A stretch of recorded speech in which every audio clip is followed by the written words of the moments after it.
This program contains coarse language, mature themes, and the strong opinions of Dan Savage. Viewer discretion is advised. 18-year-old female, I really want to start dating, sleeping with girls. How can I approach women not knowing their sexuality? I'm not laughing at your pain. I'm laughing with your pain. Here's what you do. You find venues and spaces where there are going to be other people who are queer or queer identified. There are 3 times as many bisexual women as lesbian women, so don't just seek out lesbian spaces, seek out queer spaces. And it's a fine thing if you're going to be out about being a lesbian or exploring or being bi, to ask people if they are bi or a lesbian. It ain't an insult. You shouldn't do it in a circumstance where you feel like you're going to be physically retaliated against or it's risky or dangerous.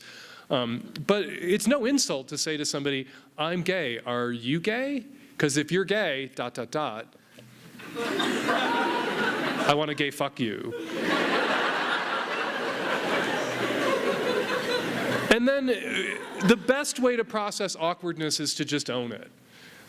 Just say, I've never been with anybody before, this is new for me, I'm just coming out about this, I'm just beginning to explore, so I feel really awkward. And you just throw that awkwardness on the table, and if we are intimate, boy, is that gonna be awkward, because I don't know what I'm doing, right? Because I have never done it. You'll find it's really not that much different. You have a vagina, masturbate.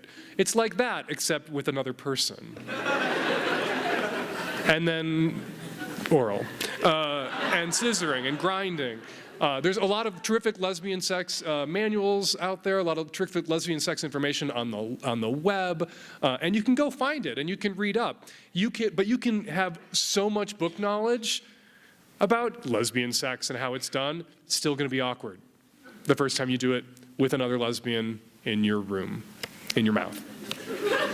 And so what you do is you say, you don't try to pass yourself off as more skilled or more experienced than you actually are, and then you're relieved of the burden of having to pretend, which can magnify the awkwardness and make it worse. What really makes awkward deadly is when someone is denying that it's awkward and faking proficiency with anything that they've never done before and are no good at.